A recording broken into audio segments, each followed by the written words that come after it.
자리에 앉아 주십시오. 오늘 여러분들에게 전해드릴 말씀은 지난 설교에 이어서 요나서 1장 15절부터 2장 전체를 여러분들에게 말씀드리려고 합니다. 요나서 1장 15절부터 여러분들에게 제가 읽어드리도록 하겠습니다. 15절입니다. 요나를 들어 바다에 던지매 바다가 뛰노는 것이 곧 그친지라. 그 사람들이 여호와를 크게 두려워하여 여호와께 제물을 드리고 서원을 하였더라. 여호와께서 이미 큰 물고기를 예비하사 요나를 삼키게 하셨으므로 요나가 밤낮 3일을 물고기 뱃속에 있느니라. 요나가 물고기 뱃속에서 그의 하나님 여호와께 기도하여 이르되 내가 받은 고난으로 말미암아 여호와께 불러 아뢰었더니 주께서 내게 대답하셨고 내가 스올의 뱃속에서 부르짖었더니 주께서 내 음성을 들으셨나이다.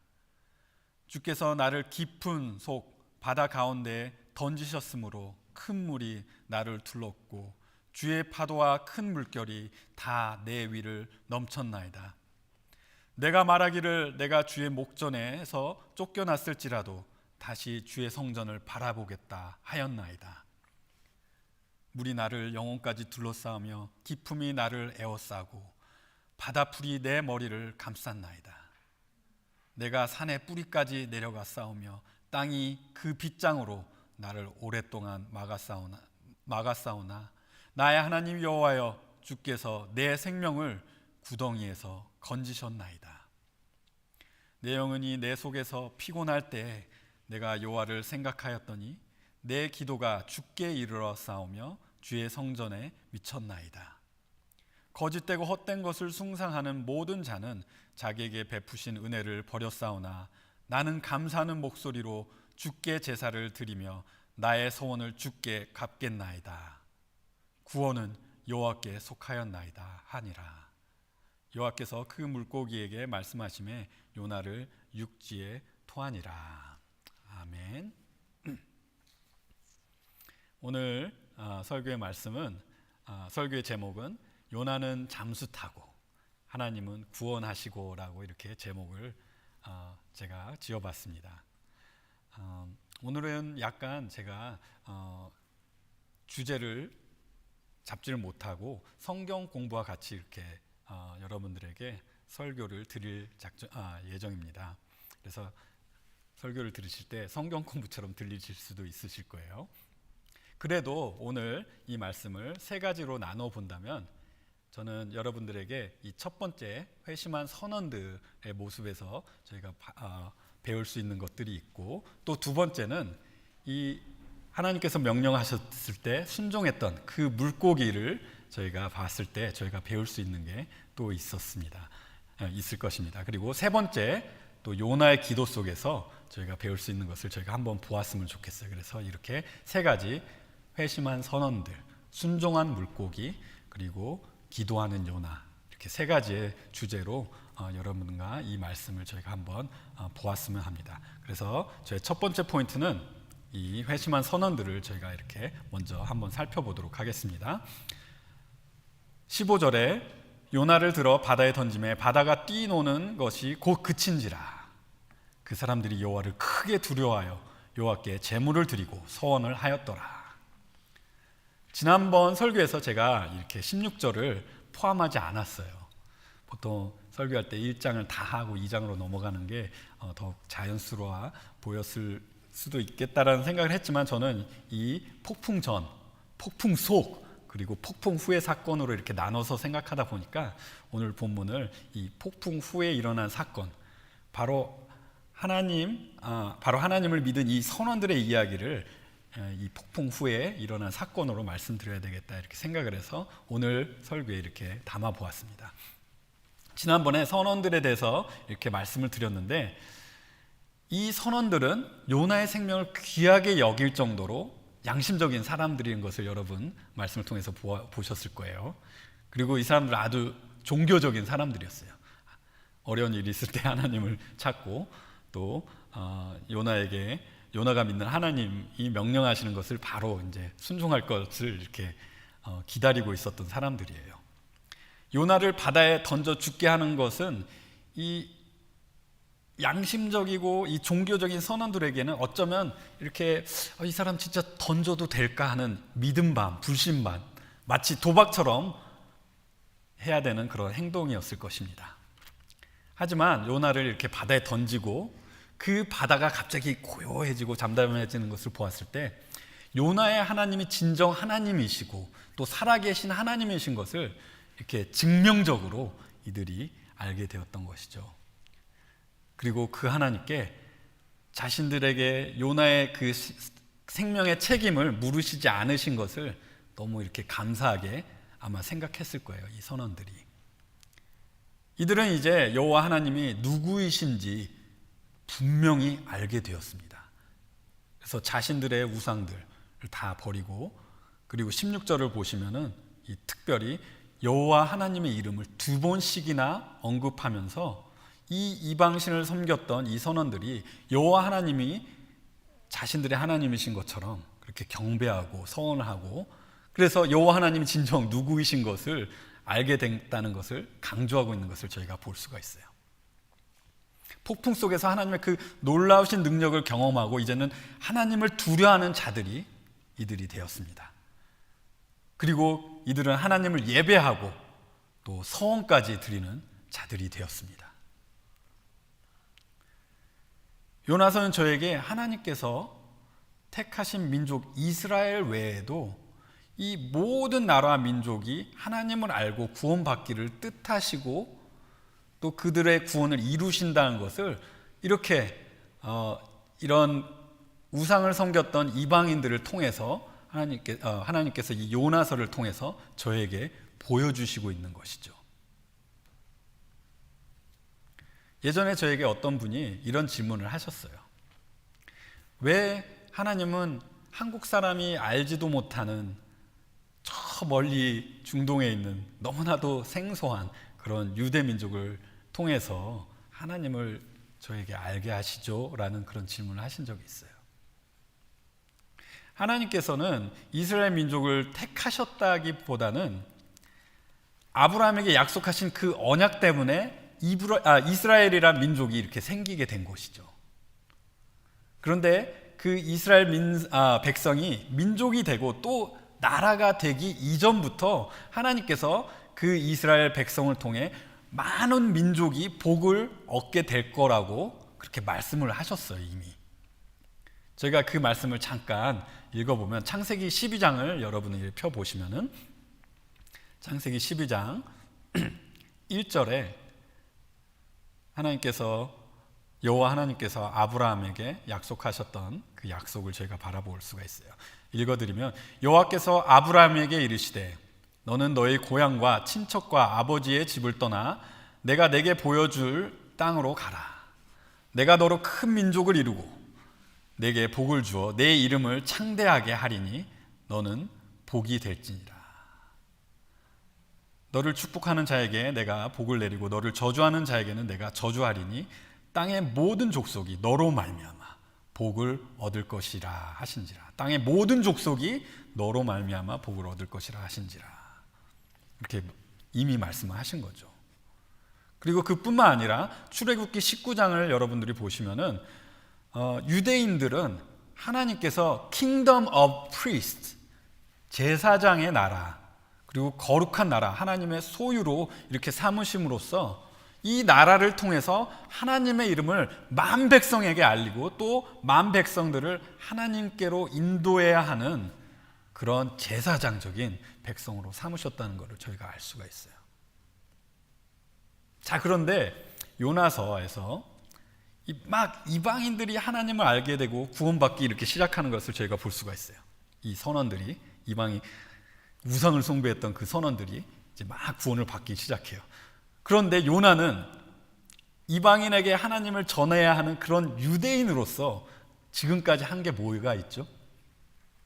요나는 하나님을 불순종하고 하나님께로 도망치고 그것도 모자라서 모든 것을 회피하려고 배 아래 쑥 내려가서 잠을 청하고 그 폭풍 속에서도 하나님을 찾지도 않고 돌이키지도 않고 회개하지도 않고 자신의 죽음을 자초하고. 이 요나서를 읽을 때 유대인들이 무슨 생각을 했을까요? 아마 이 강한 선민 사상을 가지고 있던 유대인들이라면 이방인들을 마치 이렇게 상종하지도 말아야 할 사람들을 여기는 그런 잘못된 그런 사상, 종교 사상을 가지고 있었다면 아마 이 요나서의 말씀은 듣기에 그렇게 달갑지 않았을 거예요. 여러분, 저는 이 말씀을 저희 삶에 이렇게 한번 적용해 보고 싶습니다. 저희는 어떤 사명을 받았죠? 예수님께서 승천하실 때 저에게 하신 명령이 있죠.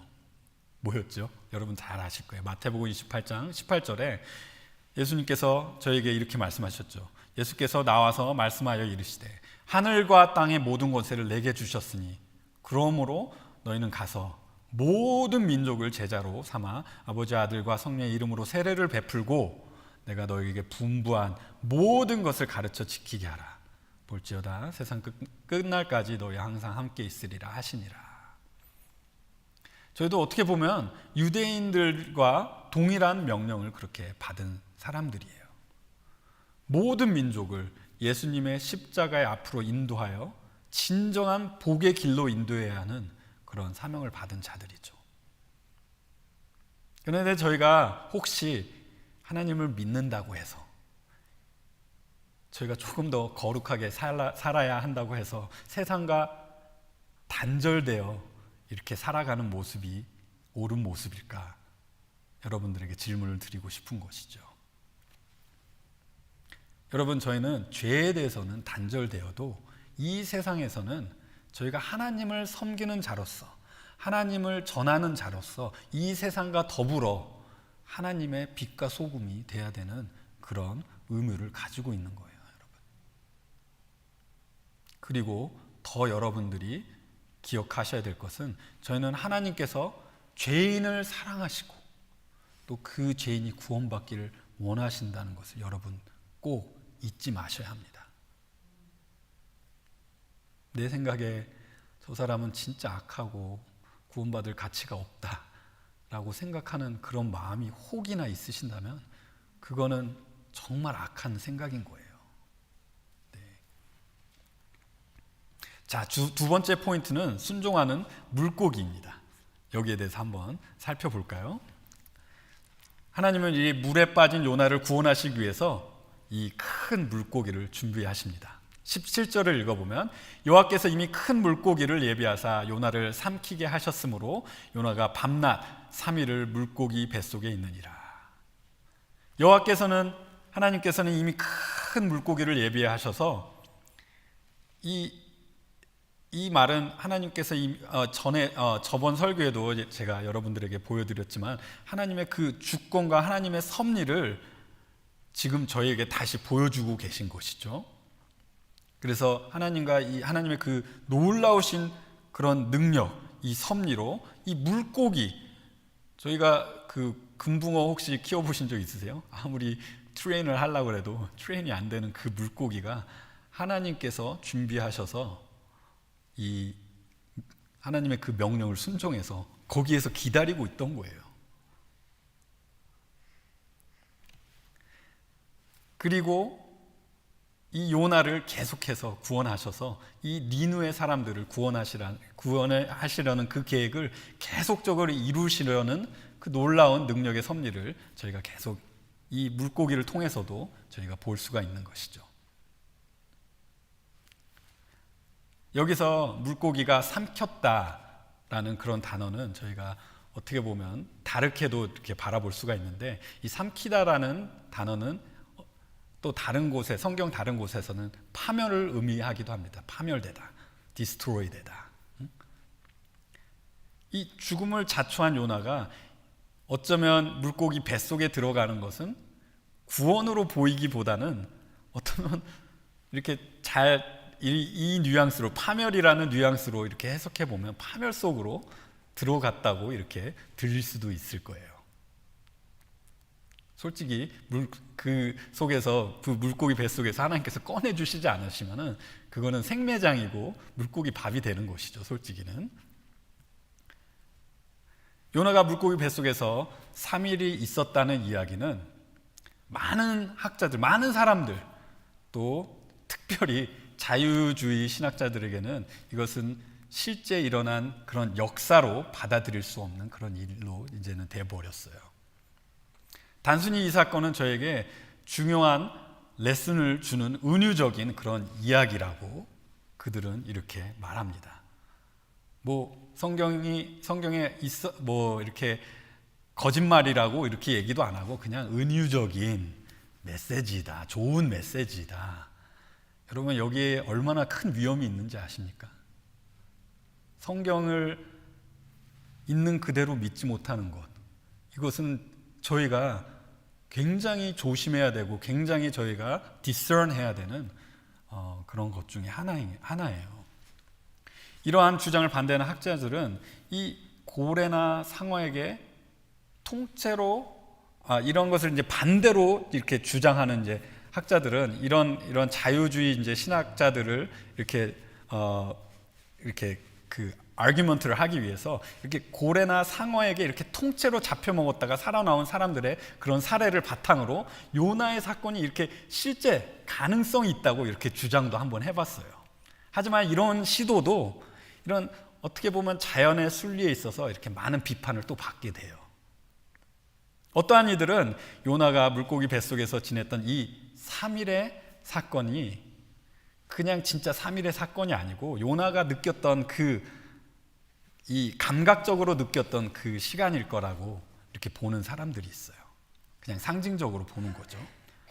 그래서 단순히 요나가 자신이 느끼기에 이런 시간이 이 정도 3일 정도 흘렸겠구나 이렇게 해석하는 사람도 있고, 어떤 사람들은 또 이 고래 뱃속에서 있었던 이 3일은 이 고대 근동 문화 사상에서 그 당시에 이제 중동 지방에서 공통적으로 가지고 있었던 그런 사상인 거죠. 이 고대 근동 문화에서 이 삶과 죽음을 넘나드는 그런 시간을 보통 이렇게 3일이라고 이렇게 상징적으로 했다는 그런 해석도 있어요. 그런데 이 물고기 뱃속의 기적이 상징적이고 또 이 3일이 상징적, 문화적으로 볼 수 없는 몇 가지 이유를 제가 여러분들에게 말씀드리고 싶어요. 첫 번째 이유는 저희가 기억해야 할 것은 성경은 초현실적인 책이라는 것입니다.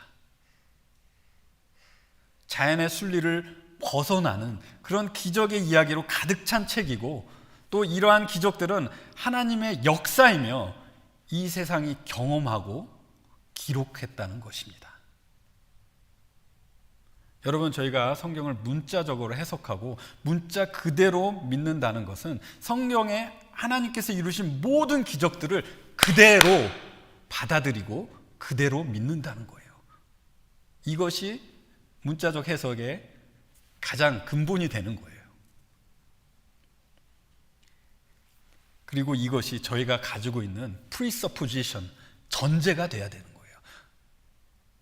저희가 누구랑 이것에 대해서 argue를 하기 전에 저희 속에 흔들리지 말아야 되는 그런 강한 믿음으로 저희 속에 서 있어야 되는 그런 진리여야 되는 것입니다. 변할 수 없는 진리입니다. 성경이 초자연적인 책이라는 것은. 두 번째 이유는 요나의 기도의 내용 때문이에요.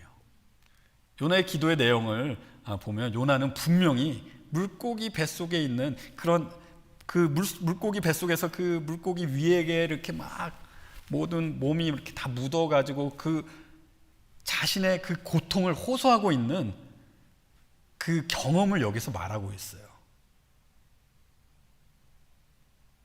그 경험 속에서 하나님께 감사를, 기도를 드리고 있는 것을 여기서 기록하고 있어요.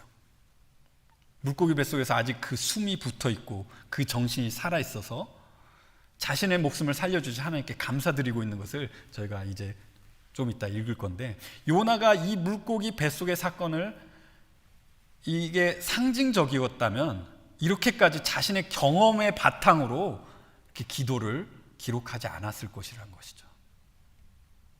그렇기 때문에 이것은 이 저자의 의도에 의해서 진짜 실제로 일어난 역사적인 사건이라는 것을 저는 여러분들에게 말씀드리고 싶고, 세 번째 이유는 예수님께서 이 사건을 역사적으로 보시기 때문이에요. 하나님 그 인간으로 오셨던 그 하나님 대신 예수님께서 컨펌하신 것이죠. 마태복음 12장 40절에 요나가 밤낮 사흘 동안 큰 물고기 뱃속에 있었던 것 같이 인자도 밤낮 사흘 동안 땅 속에 있으리라 라고 하시고, 이 요나의 사건을 예수님께서 십자가에서 죽으시고 사흘 만에 다시 살아나실 그 부활의 표적으로 빗대어 이렇게 말씀하셨어요. 그런데 이 예수님께서 문자 그대로 그 십자가에서 죽으시고 사흘 만에 살아나셨죠. 그래서 요나의 그 사건을 그냥 상징적으로 그렇게 사용하신 것이 아니라 역사적으로 그 3일의 시간을 그 역사적으로 그대로 사용하셔서 자신에게 있으실 그 죽음과 부활의 사건을 표적으로 삼으셨던 것이죠. 예수님의 그 부활의 사건은 문자적으로 이루어진 역사적인 사건이었죠. 그와 같이 요나의 사건도 예수님께서 역사적으로 일어난 사건으로 취급하신 것입니다. 그렇기 때문에 요나의 사건은 저희가 역사적으로 바라볼 수밖에 없는 거예요. 여러분, 저는 이것을 여러분들에게 이렇게 도전드리고 싶어요. 성경의 모든 기적들은 여러분, 저희는 그대로 믿어야 하는 것입니다. 이것이 저희가 주장하는, 호소하는 성경의 무호성인 것입니다. 요즘에는 성경은 그냥 신학적인 거에서는 아무런 그런 에러가 무효하다고 그렇게 말하고, 또 과학적이거나 현대 이런 기술적으로 이렇게 발견되는 것은 성경이 틀릴 수도 있다, 이렇게 말하는 사람도 있어요. 절대 그렇지 않습니다.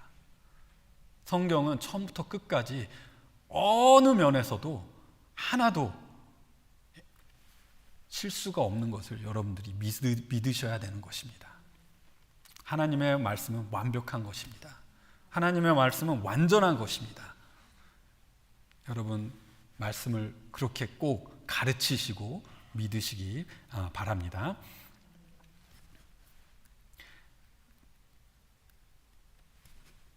하나님께서는 이렇게 요나의 불순종에 불구하고도 하나님의 뜻을 이루시기 위해서 물고기를 준비하시고 또 하나님의 계획하신 그 계획을 계속 이제 진행되는데, 1절에 요나가 물고기 2장으로 넘어와서 1절에 요나가 물고기 뱃속에서 그 하나님 여호와께 기도하여 이렇게 말하고 있어요. 드디어 요나가 물고기 뱃속에서 그의 하나님 여호와께 처음으로 기도를 합니다. 요나가 이 사건을 기록할 때 그 한순간도 이 하나님께서 자신의 하나님이신 것을 의심하지 않았어요. 불순종의 결과 속에서도 요나는 그의 하나님 여호와께 기도하였다고 합니다. 하나님의 사람이긴 사람인 것이죠. 요나의 기도를 들었을 때 저희는 이 기도가 뭔가 빠진 게 있는 것처럼 들리기도 해요. 여러분, 이 기도를 들었을 때 이 기도가 회개하는 기도처럼 은혜 받으신 분도 있으시겠지만은, 여러분 자세히 들어보면 이 기도 내용에는 어딘가 요나가 잘못했다고 말해야 되는 그런 대목이 있어야 되지 않을까라는 그런 생각을 하게 됩니다. 그리고 더 나아가서 마지막 기도 내용에는 뭔가 자기가 자신의 이 자신감에 찬 그런 기도의 내용을 담고 있어요. 마음이 부서지고 애통해야 하고 이런 마음속에서 나와야 되는 기도가 아니라 뭔가 하나님의 은혜를 당연히 받아야 되는 그런 기도처럼 이렇게 들리기도 하는 것이죠. 저는 어렸을 때 저희 교회 선생님이 요나가 고기 뱃속에서 회개 기도를 해서 하나님께서 요나를 살려주셨다고 그렇게 이제 배워서 그렇게 쭉 알고 있었어요. 근데 얼마나 제가 이 말씀을 오늘 설교를 하려고 진짜 연구를 하고 연구를 했는데 너무 어려웠어요, 솔직히. 이 요나의 기도를 이해하는 게. 근데 저희가 이 말씀을 읽고 또 잘 살펴보면 이 요나의 기도는 가슴을 치고 애통하는 그런 회개의 기도가 아니라는 것을 저희가 알 수가 있어요. 저희가 이 기도의 내용을 하나하나씩 한번 살펴보고, 그래도 이 기도가 회개하는 기도가 아닐지라도 저에게 무엇을 말씀하시고 있는지, 하나님께서 저에게 무엇을 전달해 주시려고 하는 건지 한번 저희가 살펴보았으면 좋겠습니다. 2절에 이르되 내가 받는 고난으로 말미암아 여호와께 불러 아뢰었더니 주께서 내게 대답하셨고 내가 수월의 뱃속에서 부르짖었더니 주께서 내 음성을 들으셨나이다. 요나는 지금 하나님께 감사 기도를 드리고 있어요. 감사라는 말은 나오지 않지만 감사 기도를 드리고 있어요. 요나는 죽음을 피할 수 없는 그런 순간까지 갔지만 하나님께서 그 죽음에서 요나 자신을 이 살리심을 지금 이 indirectly 감사하고 있는 것이죠. 요나의 기도는 이 시적인 요소를 굉장히 많이 가지고 있습니다. 그래서 이것은 시편과 비슷하게 들리기도 해요. 그래서 이 시적인 요소가 많이 있기 때문에 요나의 그 기도를 보면 비슷한 내용이 계속 반복되는 것을 여러분들이 느끼실 수 있을 거예요. 그래서 첫 소절과 이 두 번째 소절은 유사한 그런 시상을 보여주고 있어요. 물고기 뱃속에서 현재 자신이 받는 이 고난, 그 죽음에 가까운 이 고난을 이 수올의 뱃속이라고 말하고 이렇게 표현을 하고 있는 거죠. 두 개가 비슷한 그런 시상이죠. 이 고난과 이 수올의 뱃속. 이 수올은 그 당시에 이 사후 세계관이었어요. 보이지 않는 세계였고 또 땅 아래에 있다고 흔히 생각했고, 또 수올은 또 이 시신을 장사하는 이 무덤을 가리킬 때도 사용되었고, 또 악한 자가 심판을 받는 이 저주로도 표현되기도 하였어요. 그런데 지금 요나가 수올에 있는 것은 아닙니다. 고기 뱃속에서 괴로워하면서 지금 요나는 분명히 기도하고 있어요. 그래서 이 수올의 뱃속은 은유적인 표현인 것이죠. 요나가 얼마나 괴롭고 깜깜하고 이곳이 지옥이나 다름없다라고 아마 생각했겠죠.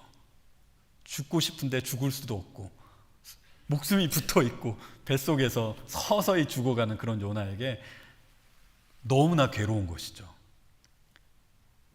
그런데 요나는 그러한 상황 속에서 여호와 하나님을 불렀다고 합니다. 그때 하나님께서 자신의 음성을 들어주시고 대답해 주셨다고 그렇게 고백하고 있어요. 그래서 직접적인 말씀드렸지만 직접적인 감사의 표현을 하지는 않았지만, 이런 하나님께서 이런 자기가 이렇게 겪는 이 긴박한 죽음 속에서, 죽음의 상황 속에서 자신의 기도를 들어주신 것은, 그리고 자신을 구원해 주신 것을 이 요나가 인정을 하면서 하나님께 간접적으로 이렇게 감사를 드리고 있는 것이죠.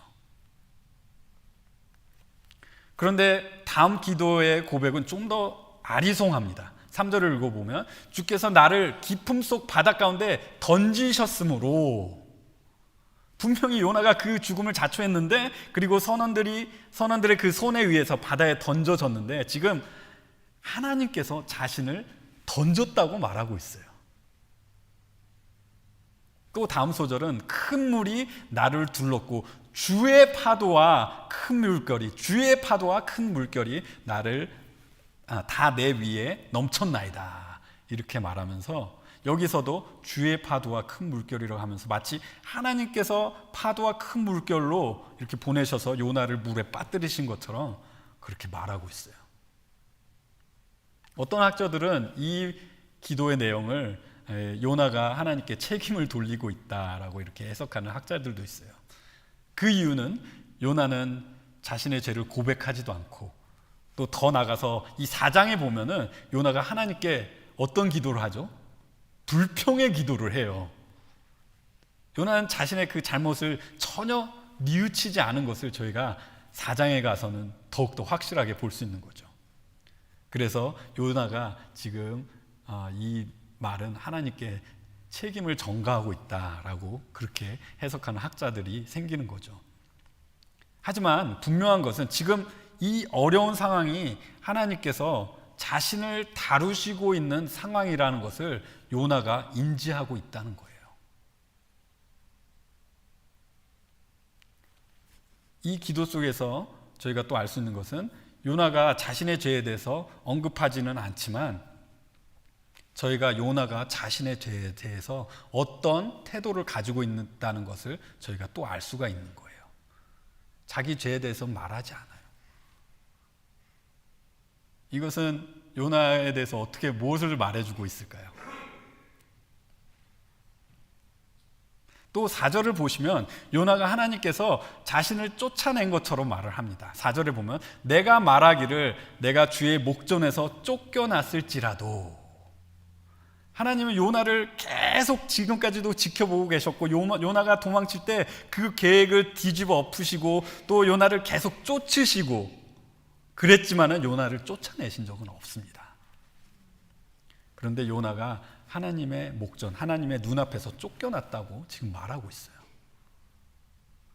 물론 이것은 요나가 하나님께서 자신을 다루시는 것을 인정하는 것으로 저희가 이렇게 받아들일 수도 있어요. 하지만 요나가 이것을 보았을 때 요나가 자신의 잘못에 대해서, 잘못한 것에 대해서 어떤 태도를 가지고 있는가를 저희가 또 다시 한번 엿볼 수 있는 것이죠. 그런데 여기서 더 놀라운 것은 요나가 뭔가 확신적인 그런 확신이 이렇게 가득한 태도로 뭔가 이런 자신감을 가지고 있는 태도를 저희가 또 볼 수가 있어요. 내가 말하기를, 이 4절에 내가 말하기를 내 주의 목전에서 쫓겨났을지라도, 내가 말하기를 했을지라도, 목전에서 쫓겨났을지라도, but nevertheless, 나는 다시 주의 성전을 바라보겠다 하였나이다. 굉장히 자신감 있게 주님 저를 쫓아냈어도 저는 주님을 바라보겠습니다. 뭔가 이런 느낌으로 지금 말하고 있는 거예요. 이 성전을 바라보고 기도하는 것은 이 솔로몬이 하나님께 성전을 헌신했을 때 했던 그 기도의 그 근원이 된 것이죠. 그래서 열왕기상 8장 48점 51절을 저희가 읽어보면 제가 읽어드릴게요. 자기를 사로잡아 간 적국의 땅에서 온 마음과 온 뜻으로 주께 돌아와서 주께서 그들의 조상들에게 주신 땅, 곧 주께서 택하신 성읍과 내가 주의 이름으로 위하여 건축한 성전에 있는 쪽으로 향하여 주께 기도하거든 주는 계신 곳 하늘에서 그들의 기도와 간구를 들으시고 그들의 일을 돌보시며 주께 범한 백성을 용서하시며 주께 범한 그 모든 허물을 사하시고 그들을 사로잡아간 자 앞에서 그들을 불쌍히 여김을 얻게 하사 그 사람들로 그들을 불쌍하게 여기게 하옵소서. 그들은 주께서 철 풀무 같은 애굽에서 인도하여 내신 주의 백성 주의 소유가 됨이니이다. 이 솔로몬이 했던 기도예요. 그래서 이것이 유래가 돼서 시편에서도 내가 주의 성소를 향하여 나의 손을 들고 주께 부르짖을 때 나의 간구의 소리를 들으소서 이렇게 나오고, 또 시편 134편 2절에서도 성소를 향하여 너희 손을 들고 여호와를 송축하라. 또 시편 138편 2절에서도 내가 주의 성전을 향하여 예배하며 주의 인자하심과 성실하심으로 말미암아 주의 이름에 감사하오리니 이는 주께서 주의 말씀을 주의 모든 이름보다 높게 하셨음이니라. 계속 이렇게 성전을 향하여 기도하는 것이 굉장히 보편화된 것을 저희가 볼 수 있는 거죠. 그런데 지금 요나는 지금 이 스스로 자처하여 하나님을 불순종하고 이렇게 도망하여 욥바로 내려가서 또 배를 타고 배 밑에 또 내려가서 잠을 자고 또 지금은 물 아래서 내려가서 이 죽음의 문턱에 임하고 지금은 또 물고기 뱃속에 있는데, 이게 다 하나님께서 자신을 하나님의 눈앞에서 쫓아내신 것이라고 이렇게 지금 말하고 있고, 그런데 하나님이 저를 이렇게 쫓아내셨어도 나는 내 자신은 하나님의 성전을 지금 바라보고 있다고 이렇게 말하고 있어요. 요나는 다시 하나님의 그 다루심에 대한 이런 고백을 또 다시 반복해서 합니다. 하나님의 다루심, 그 심각한, 그 치명적인 것을 다시 5절에서 설명하고 있는데, 5절을 보시면 물이 나를 영혼까지 둘러싸우며 기품이 나를 에워싸우고 바다의 풀이 내 머리를 감쌌나이다. 내가 산의 뿌리까지 내려가 싸우며 땅이 그 빗장으로 나를 오랫도록 막아 싸우나. 이 5장과 6절의 이 부분적인 내용은 이 3절과 이렇게 대칭이 되는 그런 내용이에요. 비슷한 내용이에요. 그래서 죽음의 가까움을 다시 한번 이렇게 묘사하고 있는 것이죠. 물에 빠져서 영혼까지 둘렀다. 이 기품이 나를 에워싸고 바다의 풀이 마치 이렇게 죽은 시체를 이렇게 두르는 그런 세마포처럼 요나의 머리를 감싸고 있고, 또 산의 뿌리, 그때 당시에 사후 세계관 속에서는 이 시올의 문턱은 땅의 가장 아래에 있다고 그렇게 생각했어요. 그래서 요나가 물에 빠져서 이렇게 땅 밑에까지 내려갈 때 그 산의 뿌리라고 이렇게 표현하고 있는 거죠. 그래서 이 순간을 시올의 문턱 안까지 들어왔고, 또 그 문이 닫히고 문을 걸어 잠그는 그 빗장이 이렇게 이제는 닫혀져서 요나를 오랫동안 이렇게 막으려고 하는 이제는 죽음을 피할 수 없는 이런 진짜 긴박한 상황을 요나가 다시 이렇게 표현을 하면서 이 다음 구절에 그러한 죽음의 문턱 앞에서 자신을 구원하신 하나님을 인정하고 있는 것을 저희가 볼 수가 있어요. 그래서 그 다음 구절에 하나님 여호와여 주께서 내 생명을 구덩이에서 건져내셨나이다. 요나가 정말 자신의 이 죽음의 순간들을 너무나도 다양하게 컬러풀하게 이렇게 표현하고 있죠. 여기는 또 구덩이라고 또 표현을 해요. 구덩이 또한 이 구약에서는 이 스올, 또 무덤을 의미할 때 자주 사용했던 단어이기도 해요. 이 하나님께서 자신을 구원하셨다라는 이 고백은 이 기도의 변환점이기도 합니다. 그래서 고난과 죽음에서 구원하신 하나님을 인정하고 감사하는 그런 변환점인 것이죠. 그런데 다음 기도의 또 말을 들어보면 요나를 구원해 주신 하나님의 은혜에 대한 태도를 저희가 또 관찰할 수 있어요. 7절에 보면 내 영혼이 내 속에서 피곤할 때 내가 여호와를 생각하였더니 내 기도가 주께 이르러 싸우며 주의 성전에 미쳤나이다. 하나님을 불순종하여 죽음의 문턱까지 내려갔던 요나가 자신이 지쳐 피곤할 때 자신이 여호와를 생각했더니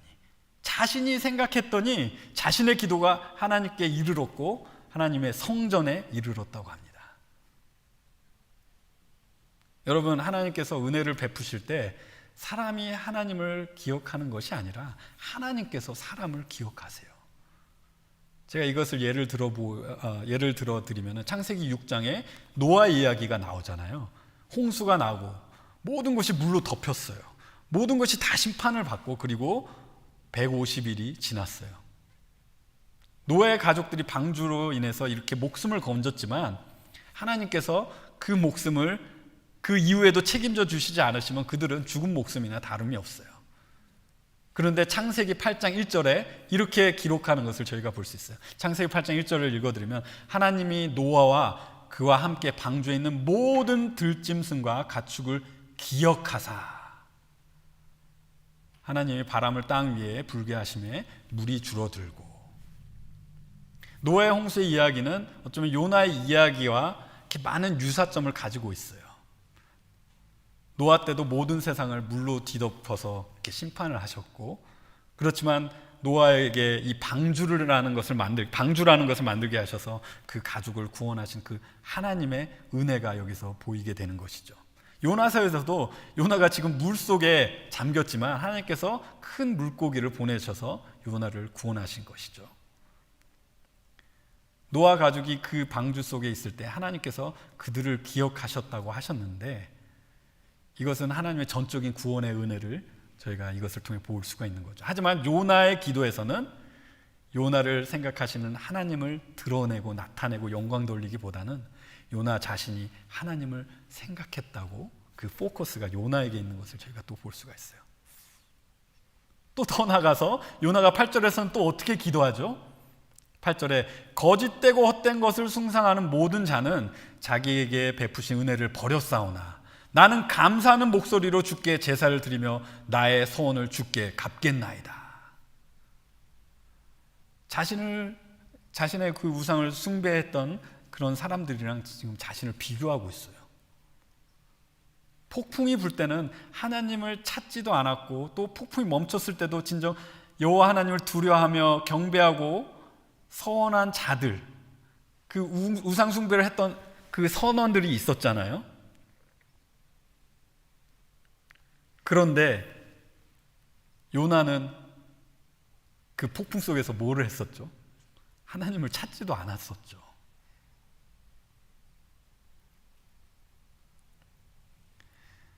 여러분, 이 기도가 여러분들에게 무엇을 연상시켜 주시나요? 저는 그 복음서에 있는 이 바리새인과 세리의 기도를 연상시키는 것 같아요. 그래서 여러분들에게 그 바리새인과 세리의 기도의 그 구절, 누가복음 18장을 잠깐 읽어드리면은 18장 10절에 두 사람이 기도하러 성전에 올라가니 하나는 바리새인이요 하나는 세리라.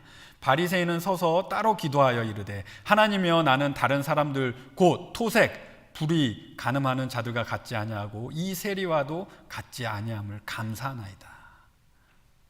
나는 일에 2번씩 금식하고 또 소득의 11조를 드리나이다 하고 13절에 세리는 멀리 서서 감히 눈을 들어 하늘을 쳐다보지도 못하고 다만 가슴을 치며 이르되 하나님이여 불쌍히 여기소서 나는 죄인이로소이다 하였느니라.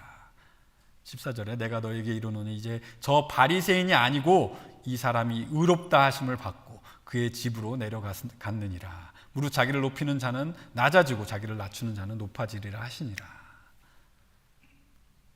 여러분, 요나가 진정 회개의 기도를 했다면 아마 이런 세리와 같은 기도를 해야 하지 않았을까요? 여러분, 이 기도는 요나 자신에 대해서 많은 것을 저에게 보여주고 있어요. 특별히 아직 돌이키지 않은 요나의 그런 태도를 굉장히 간접적으로 저에게 보여주고 있는 것이죠. 그렇게도 하나님을 불순종하고 자신의 목숨을 내놓을 정도로 하나님을 순종하지 않으려 했고 또 죽고 싶어도 죽지 못한 이 요나, 지금 고기밥이 돼서 서서히 죽어가는 그 괴로움 속에서 하나님께 도움을 외칠 수밖에 없었던 그 요나. 그러나 아직도 그 마음이 완전히 돌아서지 않고 자신을 이 우상 숭배자들과 비교하며 앞으로 자신이 하나님께 더 감사하며 또 약속한 것을 지키겠다고 지금 다짐하는 이 요나. 뭔가 어디서 나온 자신감인지 모르겠지만 지금 이렇게 기도하고 있는 것을 저희가 볼 수가 있어요.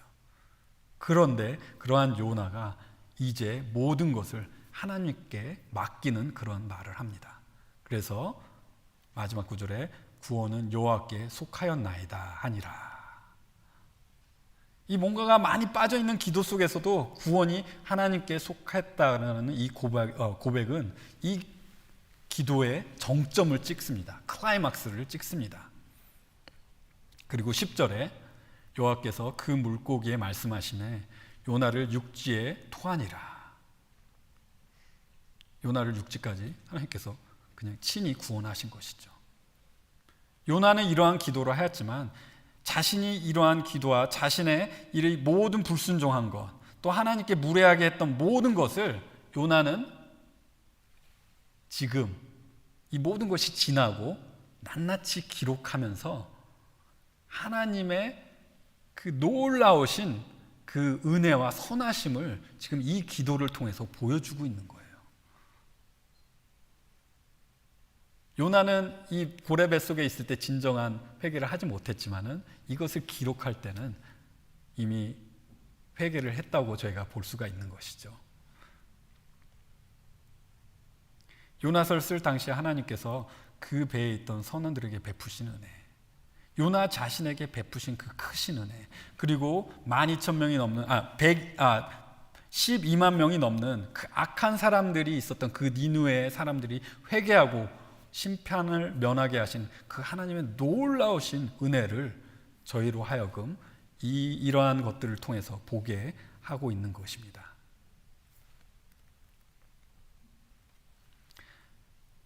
여러분, 구원은 전적인 하나님의 은혜인 것을 제가 지난주 설교에도 말씀드렸지만 오늘 말씀 속에서 요나가 잘한 것이 하나도 없어요, 보면.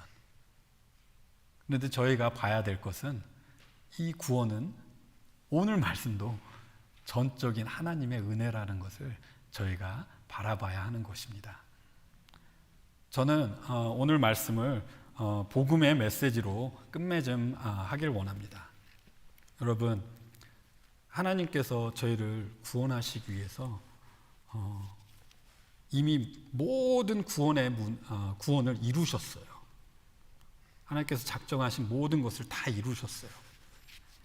하지만 저희는 하나님 앞에 거룩하신 하나님 앞에 죄인이고, 하나님 앞에 저희의 그런 의로운 것으로 하나님 앞에 설 수 없는 자라는 것을 저희는 분명히 알아야 하는 것입니다.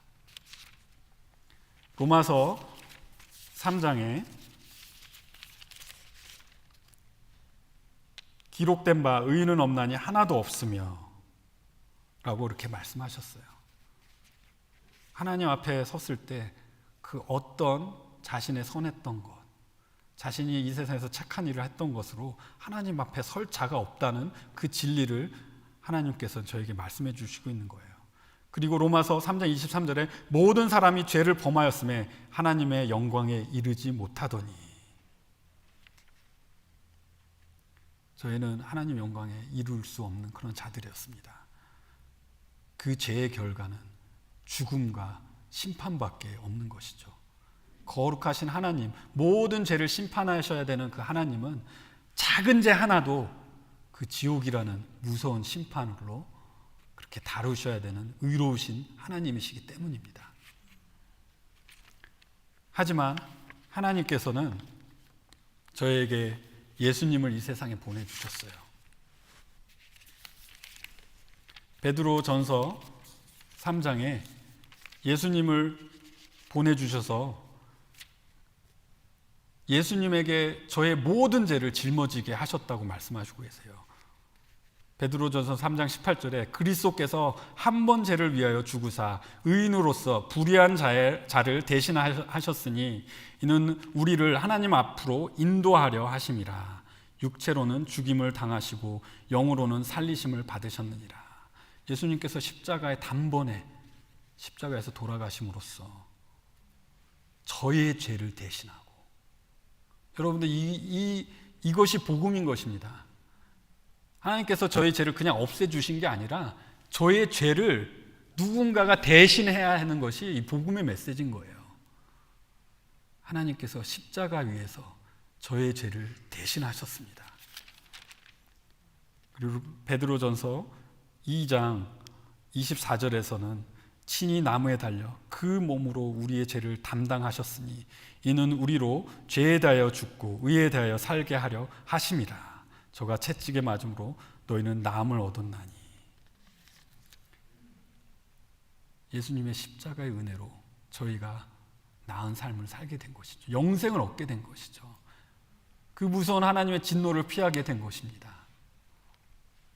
이것이 마치 요나에게 정말 놀라운 하나님의 능력으로 고래를 보내주신 것처럼 하나님께서 하나님 자신이 이 세상에 오셔서 저희가 상상할 수 없는 그러한 하나님의 놀라우신 능력으로 저희를 구원하신 것이에요. 저희가 이러한 놀라운 은혜 앞에서 어떻게 해야 되겠습니까? 요나처럼 그렇게 아직도 내 자신을 내세우고 그래야 되겠습니까? 하나님은 저에게 회개와 믿음을 요구하십니다. 이것은 하나님의 명령이에요. 여러분, 구원받은 사람들, 하나님을 믿는 사람들에게는 너무나도 당연히 저희가 하나님께 순종해야 되는 것입니다. 그래서 요한일서의 1장에는 우리가 만일 죄가 없다면 스스로 속이고 또 진리가 우리 속에 있지 아니할 것이요 만일 우리가 우리 죄를 자백하면 저는 미쁘시고 우로사 우리 죄를 사하시며 모든 불의에서 우리를 깨끗게 하실 것이요 라고 말씀하셨어요. 이것은 진정한 회개를 의미하는 것입니다. 내 죄를 하나님께 고하고 나는 죄인입니다. 나는 하나님의 그 벌을 받아도 마땅한 자입니다. 이러한 고백으로 나의 죄된 삶에서 돌아서서 하나님 앞으로 믿음으로 나와야 하는 것입니다. 여러분, 믿음은 어떻게 나오는지, 믿음이 어떻게 저희 안에서 나오는지 로마서 10장 10절에서 말씀하시고 있어요. 사람이 마음으로 믿어 의에 이르고 입으로 시인하여 구원에 이르느니라 라고 말씀하고 계세요. 저희가 죄에서 돌이켜서 회개하고 죄에서 돌이켜서 그 삶을, 저희의 눈을 하나님을 향하여 바라보고 예수님이 이루신 모든 그 구원을 믿고 나갈 때 그것이 저희 마음속에 믿음이 되는 것이고, 그것을 거기에서 멈추는 것이 아니라 저희가 그것을 저희 입으로 시인해야 되는 것입니다.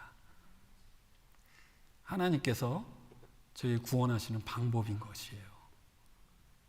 여러분들 혹시 이 자리에 또는 이 설교를 들으시면서 아직 하나님을 모르시거나 또 하나님을 진정으로 믿지 않으시는 분이 계시다면 오늘 여러분 이 말씀을 순종해서 죄의 삶에서 돌아서서 하나님의 믿음의 그 자리 앞으로 나오시지 않으시겠습니까?